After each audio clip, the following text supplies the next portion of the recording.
دوسری بات کہ یہ رجب کا مہینہ ہے، رجب کے مہینہ کی 22 تاریخ کو سیدنا معاویہ رضی اللہ عنہ وارضاہ کا یوم وفات ہے۔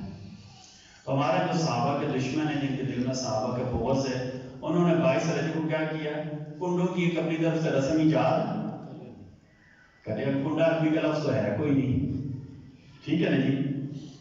تو ہم بھی ماشاءاللہ لوگ ہیں، جو لفظ اچھا لگتا ہے اس کے پیچھے بھاگنا شروع، وہ ٹرک کی بندی کے پیچھے ابھی بھاگنا شروع ہو جاتے ہیں، ٹھیک ہے؟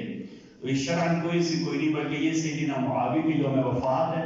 کہ لوگوں کے دل میں صحابہ کا بغض ہے، صحابہ کے مخالف ہے، انہوں نے خوشی کے طور پر حلوہ پکانا شروع، تو شرعاً اس کی کوئی حیثیت کوئی نہیں، بلکہ آپ کیا کریں؟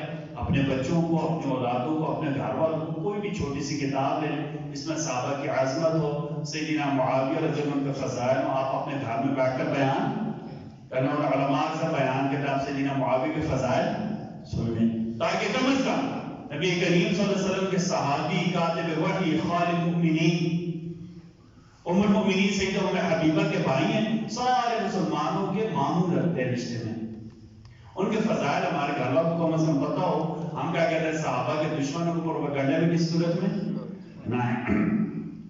انشاءاللہ باذن اللہ تعالیٰ ابھی تو اس پر امتحانات لیٹ ہو رہے ہیں اسکولوں کے، ہم سے اکثر لوگوں نے پوچھا ہے، تو ہم ہر سال حفظ کے جو شعبہ حفظ میں ہمارے داخلے تھے، ہم فروری کے آخر میں مارچ کے شروع میں شروع کر دیتے تھے، لیکن ابھی آپ اپنے بچوں کو تسلی سے امتحان دلوائیں، امتحان سے پہلے کسی بچے کو لے کر ہمارے پاس نہ، بچے کا سال نہیں ضائع کریں۔ آپ کی خدمت میں بڑا ادب سے گزارش ہے، آپ کو کوئی بچہ 4th کلاس میں یا 5th کلاس میں پڑھ رہا ہے، انشاءاللہ باذن اللہ تعالیٰ جب ترتیب آئے گی ہم آپ کو بتا دیں گے۔ فی الحال آپ کیا کریں؟ آپ ہم سے پوچھ لیں، اور آپ کو بچے جس اسکول میں پڑھ رہا ہے پوری توجہ سے، پوری تسلی سے آپ اسے امتحان کی تیاری کروائیں، تاکہ جب حفظ کے لیے آئے تو اچھے نمبر لے کر اسکول میں اچھے نمبر سے پاس ہو کر پھر حفظ کے لیے آئے، ٹھیک ہے؟ اللہ آپ کو جزائے خیر دے۔